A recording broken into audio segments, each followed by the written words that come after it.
Hey, everybody. Good evening. Instagram, please ignore my son. How's everybody doing? It's Tuesday night, and looking forward to you guys joining me. Hello, Afia. Good to see you. What a surprise. What a surprise. Come on in. Hi, Rena. Good to see you guys. All right, Redford Jr. Wow. Good to see you guys. I'm so excited to be here tonight with you guys. Thank you guys for joining me. Listen, I know this has kind of been a hard few days for everybody, the last 48 hours. And I must share with you guys, I've wrestled with how do you approach the people? What do you say when grief hits this hard, with somebody everybody loved? We knew him, but we didn't know him. But it has affected everybody. And I think the thing with grief, hey, Roz, the thing with grief that affects us most, or with something like this that hits us the hardest, when it's somebody you know but you don't know personally, is the fact that he was so inspiring. He was so inspiring. Kobe was so inspiring with his craft, what he did. And he touched everybody because he was amazing at what he did, but he made you feel like, I know for me, he made you feel like, hey, Steph, he made you feel like you could do what you wanted to do, whatever it is that you wanted to do. The inspiration was, man, if he can be that good at what he loved, what can I be that good at? And so the heavy heart is, he was just so good, but he was so powerful. He was so committed to his craft. He was so dedicated. He was so focused. And it's everything that we talk about. It's everything that I encourage people to do. It's everything that, you live your life based on. He exemplified that. And I think we're so moved because, we can say he was one of the best that did it. He was, but it was because he put the time in and the effort and the labor. And oftentimes you meet people who talk about being the best. You meet people who are always in the middle of trying to be the best. You meet people, but very rarely do you meet a legend who lives their craft who walks in their craft with so much power and so much focus and so much determination to be his best self. It wasn't, hi Trey. It wasn't him trying to be the best. It was just him trying to be his best self. And so we got to enjoy that. We got to enjoy his gift. You know what I'm saying? And so the inspiration for me was, he was just good at what he loved to do. So what do you love to do that you should be good at? And I've been wrestling with coming on, just sharing that with you guys tonight. What do you love so much that, you want to be good at it? You want to be your best self at it. And we get caught up in sometimes standing on the sidelines, applauding other people, but am I applauding me in my own life? I thought, man, of how I felt for a legend to leave us. But am I applauding me in my own life? It's just been a lot of questions for me personally. Yes, we're going to miss Kobe. Yes, he was a phenom. Yes, he was, an amazing father, all of that. But am I an amazing mother? Are you an amazing father? Are you amazing in your life? What will people say when you leave? I can't help but to internalize it, to bring it back to me, praying for his family, praying for the other families. But I can't help but to think about myself. What is my next? How will I leave here? What will I leave with everybody? What will your encounter with me be? And so it's made me, for the last 48 hours, just look at myself, to turn in on me and say, why don't you just be a phenom in what you do? Why don't you leave a legacy? Why don't you live your legacy to be a legend when you leave here? You understand what I'm saying? Because that's what he did. He lived his legacy at every game he played. He lived his legacy with his wife. He lived his legacy with his children. And it just made me just, look at myself. What will I leave? And I can leave average, or I can leave a legend in my life, and I want to leave a legend. So I just pose that to you. What is it that you want to leave when you leave here? It's good to stand and say how great Kobe was, but what will people say about you? What will people say about you? It's hard to grieve somebody who had such a great impact, because life is short, of these people who leave impacts on us so big. Life is short of phenoms. Life is short of legends who live their legend while they live it, if you understand what I'm saying. Life is short of those people. And so the majority of the people are not even in pursuit of how Kobe was. So what will we do to get there, to even get a third of that, or to become half of that? What am I going to do in my personal life to even leave a mark? Or will just the people that lived in my house know who I am? And that's important too, but you get an opportunity to affect the world like he did. So what will you do with it? What will you do with your life? You know, it's something to think about. And I've just been thinking about myself. What impact do I want to leave? And so in the process of grief, inspiration has come for me. In the process of grief and disappointment, I'm fired up to see what the next phase holds for me. We're in the beginning of the new year. And last week, I posed a question with you. Are you reminiscing?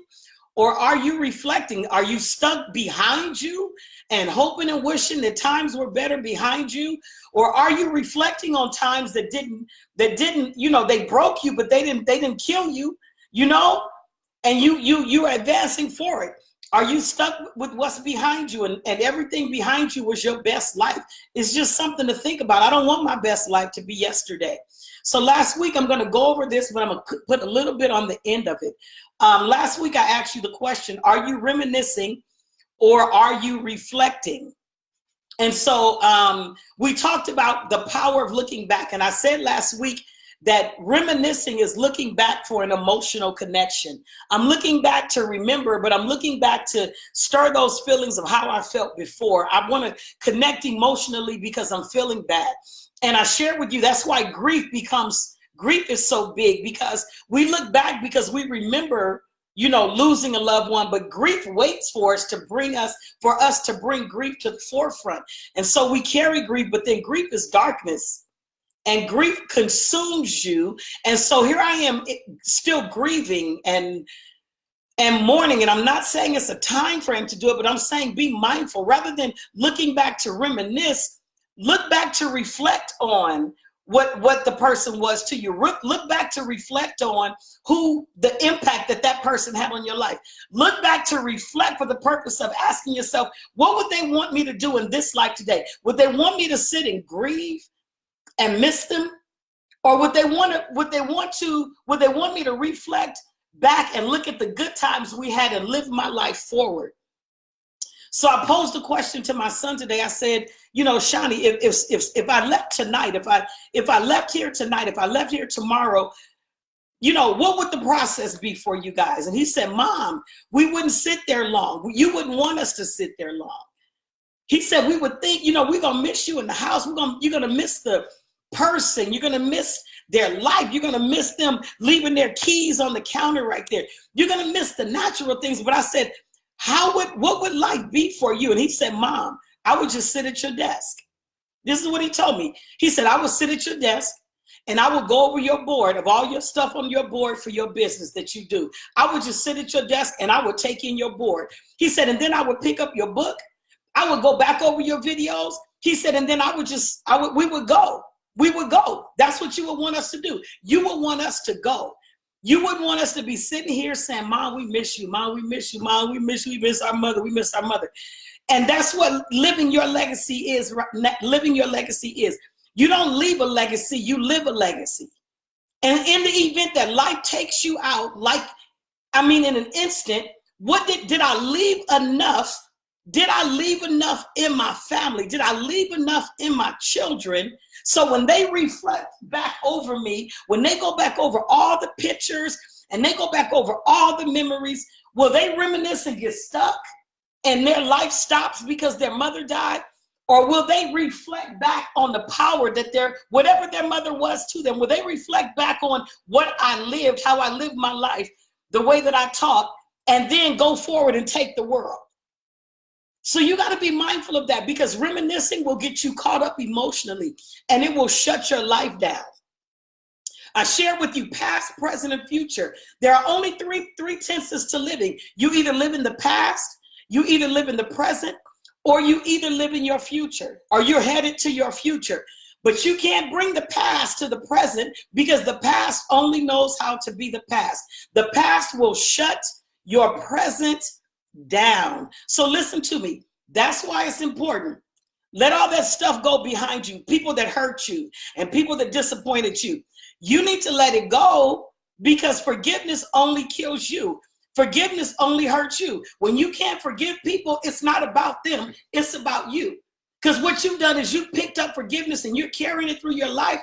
And at this point, because my past is unforgiveness, I bring it in the present. I was hurt behind me. I bring it here. And now I don't trust the people in front of me. You need to let it go.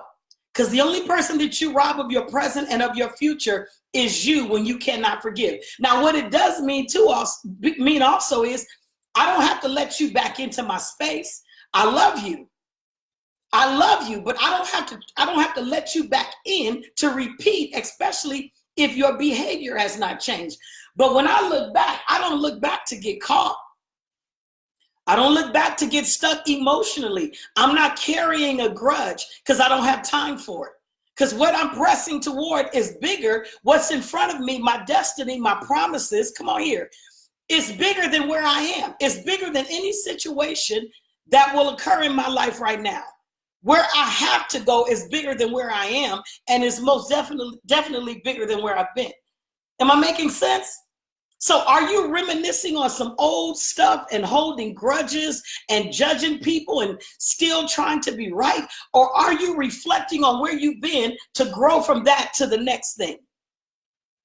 I want to grow. I want to be my best self, and I'm determined to do it. You understand me? I'm determined to leave a legacy. I shared this with you guys a while ago in the 7 Habits of Highly Effective People. Stephen Covey shares in habit number 2, live with the end in mind. Begin with the end in mind is what he says.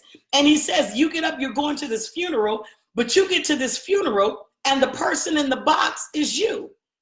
He says, here it is, your funeral. He says, now think about this. He says, put the book down, but think about who you want to speak and what you want them to say. Because people get up at funerals and they get emotional and they lie all the time. We witnessed that where people, it's an emotional setting. So we get up and we say at a funeral what we want people to hear, what we think people should be hearing because they're sad. But listen to me, everybody listen. If Natalie leave here tonight, don't get up and say what you think my family wants to hear, because my family knows you just saying what you think you heard or you making up something. But he said, who do you want to speak?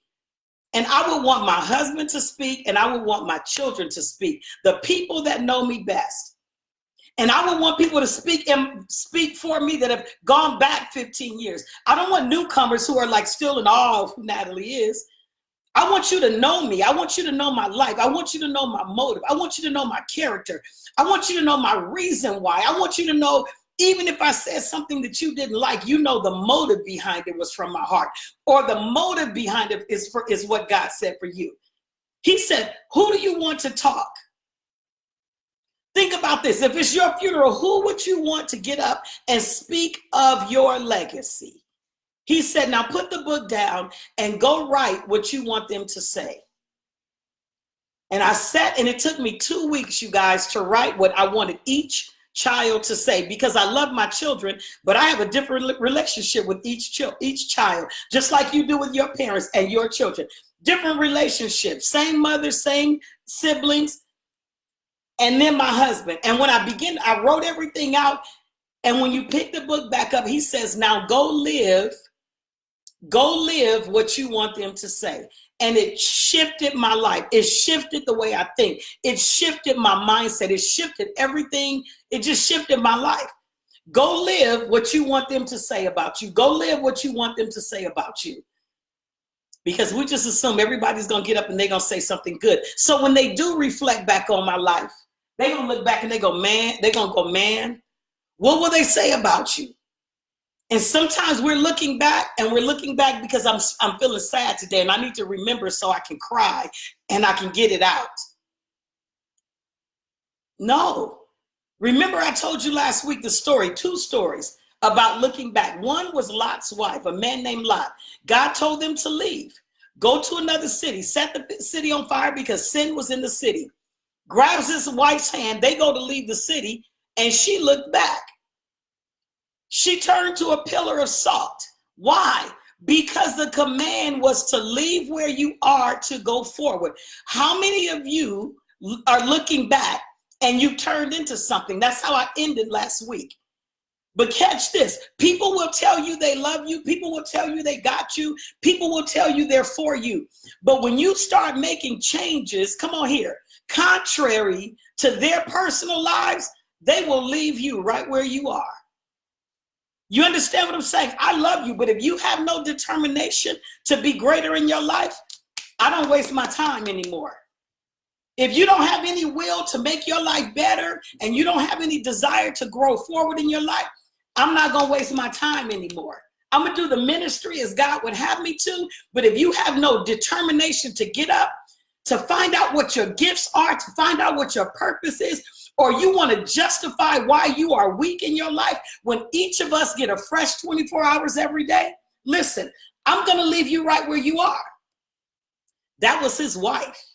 That was his wife. That was his wife. She turned to salt and Lot kept going.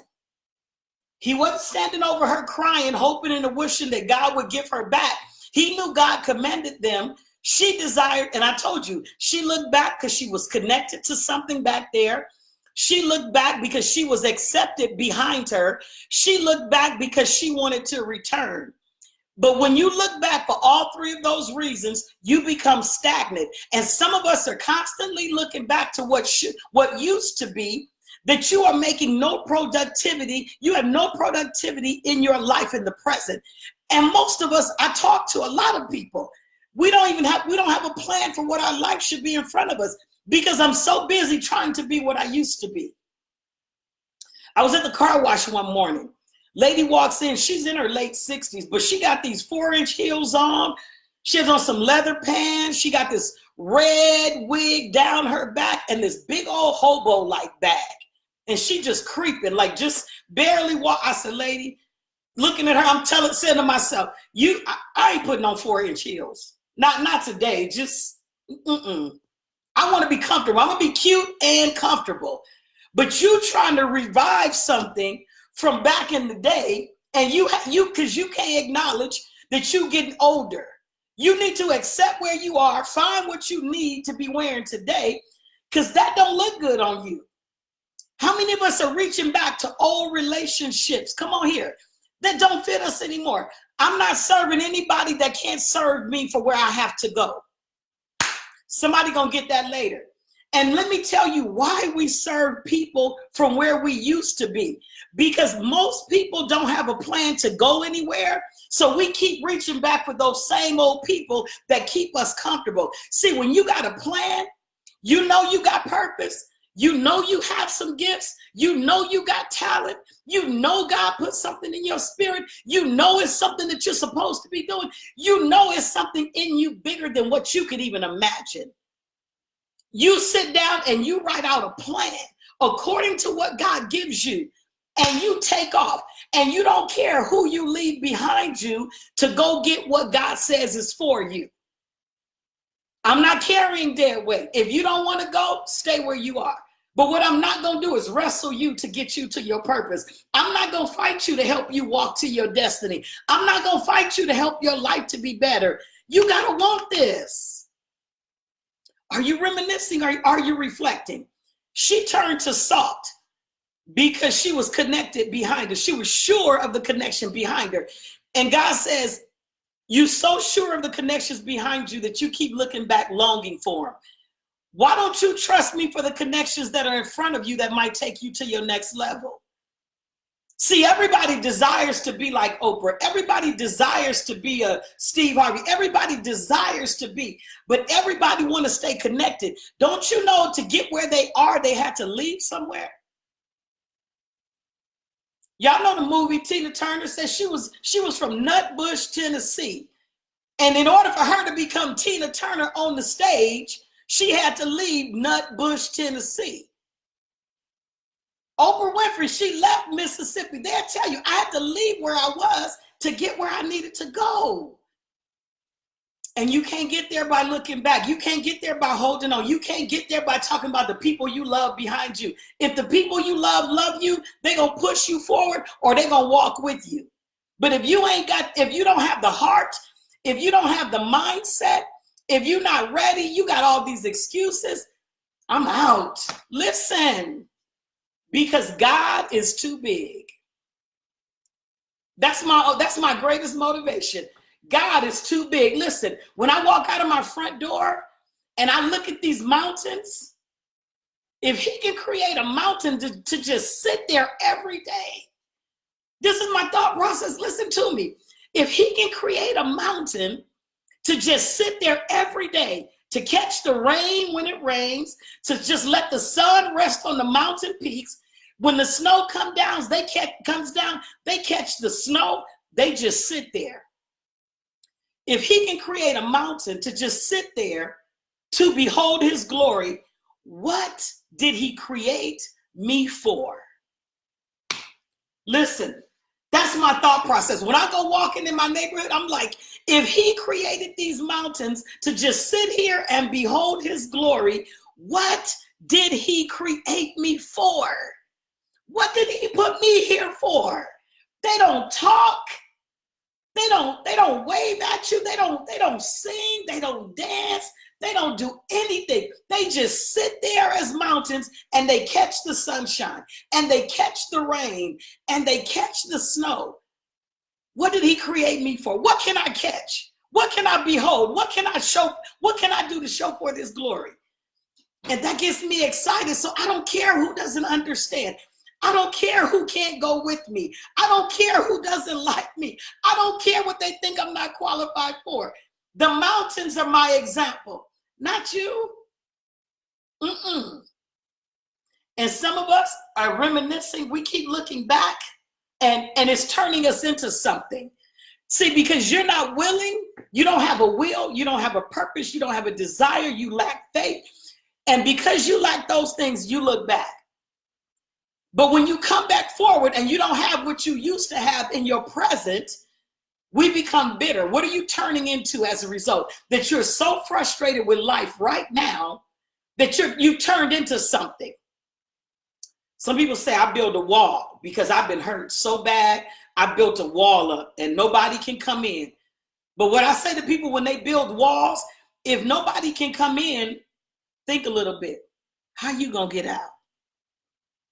If you're building a wall to protect yourself from getting hurt from people, how you gonna get out? See, in the process of building something, when you are hurt and when you are broken, it doesn't tell you that, you know what, it has you build for survival. It doesn't have you build for success. Understand me. So you build this tower and you can't get out. Nobody can get in, but you can't get out. And I asked somebody, okay, you built this wall to protect yourself. Does it have windows? And does it have doors? How do you get out? We know nobody can come in. And that's what the enemy doesn't tell you. He tells you build a wall and block people out because they hurt you. Build a wall and block people out and don't go back to your business. Don't try anymore because they got you, and just give up on working your business. And so we give up and we build a wall. What have you turned into because you're looking back, hoping and wishing that times were like they used to be, rather than trusting God for the power that's in front of you?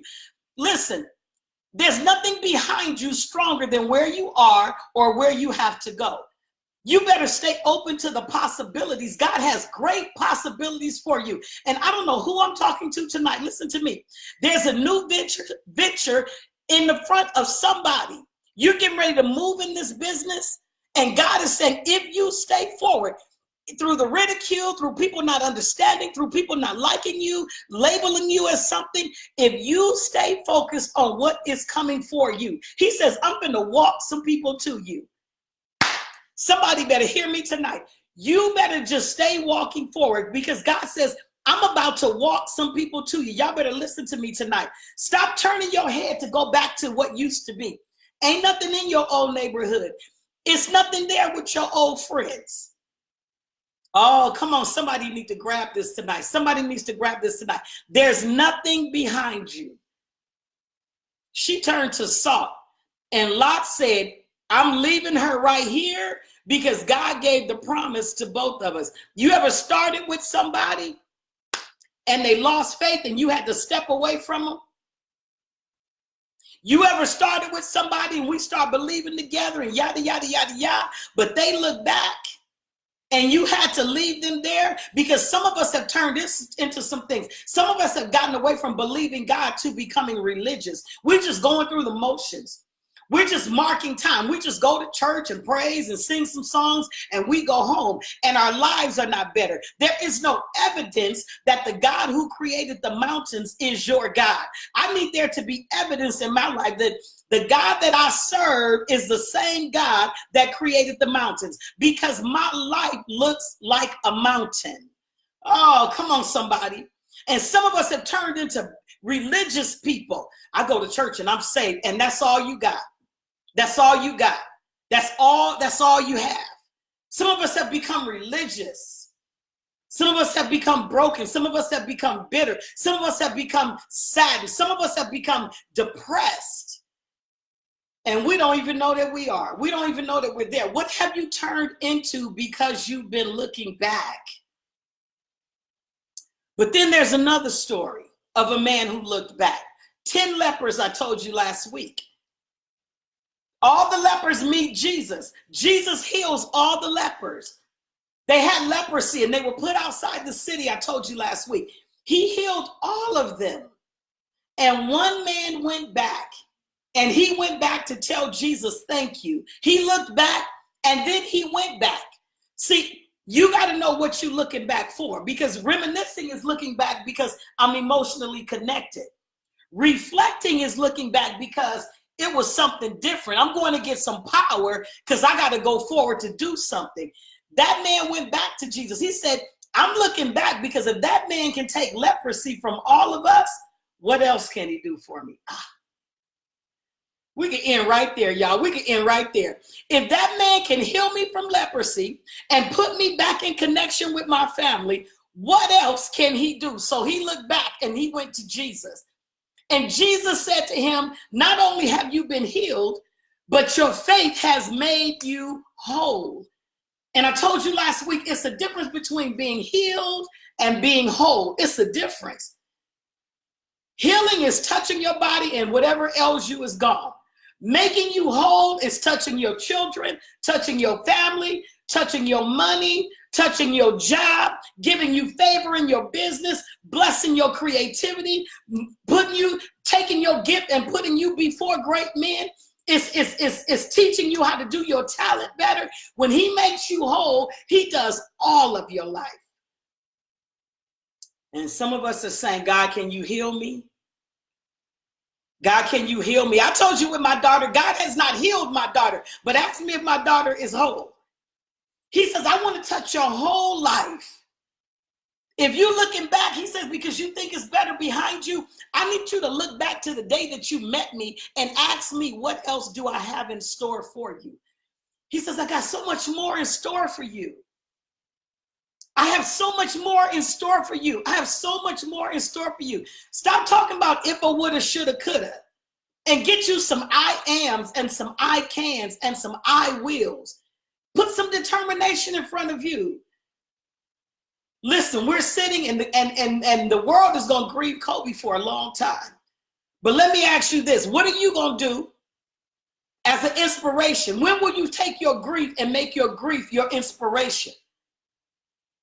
Because you can go back and watch all of Kobe's games and listen to what he said. When will you take grief that's consuming you and be a third of the legend that he was in whatever your gift is? Are you going to keep looking back all year talking about Kobe died? I miss Kobe. Kobe gone, man. He was the best basketball player. Or are you going to be inspired to teach your children who this man was to go live their best life? What you going to do with it? We can look back and we can grieve and talk about who he was, but how are you going to look? When will you look back and reflect and talk about who you're going to become as a result of who Kobe was? What you going to do? Am I going to turn to salt, or am I going to step into my promises and my destiny? Are you reminiscing or are you reflecting? How long you going to sit with Kobe is gone? And that's heavy for all of us. We loved him in the game. But the fire in me now is, man, this is one man that lived. And we're saying he was only 40. But look what he did in 40 years. I'm 52. You just kind of want to duck and hide. He was 40. Yep, he did. He died young. And sometimes God might be saying, let me take him out to shake up the bowl. Let me shake the bowl up. Let me shake up the bowl. Let me shake them up. Yeah, he was only 40. Yes, he did die young. But how old are you and how much time do you have? And what will you do with the time that you do have? How long you going to reminisce? And when will you start reflecting? What is looking back costing you? Because looking back either way is going to cost you everything. Let me explain. Because if I'm looking back to my old stuff to go back, it's going to cost me everything in front of me. Oh, listen to me, somebody. If I'm reminiscing and I'm looking back, it's going to cost me everything in front of me. I will never know what the perfect will of God is, what the promises of God are for my life, if I keep trying to go back to what I used to be. Right? I said looking back will cost you everything. But if I'm looking back to reflect, to go forward, glory to God, it's going to cost me everything behind me. See, reminiscing and looking back is going to cost you everything in front of you. But reflecting and looking back is going to cost you everything, listen, behind you. And some of us can't go forward because I'm not willing to lose what's behind me. And some of us are saying, peace to the stuff behind me because what's in front of me is greater. Looking back will cost you everything. It's going to either cost you everything in front of you or it's going to cost you everything behind you. But you got to determine, what am I looking back for? What am I looking back for? Am I looking back for God to catapult me forward? Or am I looking back to be what I used to be? What are you looking back for? And only you can determine that. Only you can determine that. Only you can determine that. Only you can determine that. What are you looking back for? Am I reminiscing to go back because it was so good? Am I reflecting so I can grab some more and go forward? Looking back gonna cost you everything. Looking back is gonna cost you everything. If you reminisce too long, it's gonna cost you your promises. But if you reflect behind you, you're going to step away from everything that you used to be so you can be all the possibility of what you should be. What are you looking back for? What are you looking back for? Listen, this week we lost a legend and our hearts are heavy as a result of it. But take that grief. Come on here. Take Kobe's life and let it inspire you to step into the fullness of yours. I'm so determined within myself to see how far I can go. You understand me? I ain't never worked a job nowhere, you guys. Listen to me. And that ain't stopped me at all. Not the money that I want to make, not the money that I'm getting. It hasn't stopped me at all. And I say, God, if you open doors, you show me how to kick the doors down. I'm going to kick the doors down. But what I am going to do is I'm going to be good at what I do. I'm going to be I'll be better than I was yesterday, but I'm unstoppable and nobody can stop me. You understand me? I've had people say, you going to stop preaching? You doing this to stop preaching? No, I can preach at my husband's church whenever I want to. And nobody said I've taken God out of the message. You understand me? But I got a mountain God. And every day I go out, he reminds me, I'm that mountain God. You can be like the mountains or you can be like a molehill. I want to be like the mountain. I want to see how far he can take me. I want to see how many doors he'll open. I want to see how far I can go. And the experience of the world has nothing to do with it. I'm a witness. Some of you are sitting back and you're saying, oh, I can't do it because I got to go back to school. I don't know how. Learn. I've stood in some rooms, and I've shared this with you before. I've stood in some rooms I have no business standing in, only because God put me there. All you need to do is be willing and have faith and be good at your craft. And the standards of the world don't matter when the God that we serve created the mountains. Every morning I walk out, I look at those mountains, and he confirms to me, if the mountains are still standing, you can still stand. If you look all around you, Natalie, and you see these mountains, if these mountains are still standing, you can still stand. You can still stand. You can still stand. Stop looking back. Refuse to be denied for whatever is in front of you. Refuse to be denied. Stop telling yourself that you can't. Stop talking about where you came from and start talking about where you have to go. Take all of this grief and let this grief of this great legend inspire you to live your legacy so that you leave here a legend. Take all of this grief, take all of this, everything that we're feeling, we're all feeling it. But take all of this grief and use this grief for your advantage, to your advantage. Turn this grief into inspiration. Turn this grief into confidence. Turn this grief into power. Sit down tonight and look at the plan God is giving you for your life. Take that same determination and inspiration that Kobe had and put it in your life. Put it in your heart. If I was so affected by his life, I'm going to take the work ethic that this man had and apply as much of it as I can to my life. He lived his legacy so that he could be a legend. What are you living? What are you living? Live your legacy so that you can be a legend. Who are you affecting? Choices is yours. And I can keep looking back and talking about if I could and when no, we're going forward. We got a whole new opportunity called the new year, 2020. What am I going to do with it? What am I going to do with it? What am I going to do with it? Choice is up to us, you guys. It's ours. It's ours if we want it. Remember, we serve the God that created the mountains. How are you going to live? Keep that in mind. You serve the God that created the mountains if you serve him. And if you don't, you should really get to know him. I'm telling you, go look at the mountains. Go look at the ocean. He created all of that. And if he can do water that big, what can he do in me? And I'm going to find out. I'm going to be open to everything. I'm going to find out. Listen, I'm going to find out. I want to find out. I stay up late at night to find out. I get up early in the morning so I can find out. I refuse to be denied. I refuse to be denied. I refuse to be denied. And the qualifications of men have nothing to do with you. Come on here, when God is pushing you in the back. Listen, I love you guys. Are you reminiscing? Are you reflecting? Be sure of why you look back, all right? I love you guys. I appreciate you guys. Thank you for watching me on Tuesday nights. Thank you for hanging in there with me. Listen, let's go get it, all right? Let's make it happen. God bless you guys. Everything that God has for you is for you. And nobody can take that from you, all right? Keep these words in mind. As we go through this process, you know, you're talking to people about Kobe Bryant. Let it inspire you. Let his life inspire you. Do something with it. Let it not be just grief happening in your heart and in your mind and your spirit, and you don't do anything with it. Get up and be everything that God says you are. We have a world to connect to get them to our God.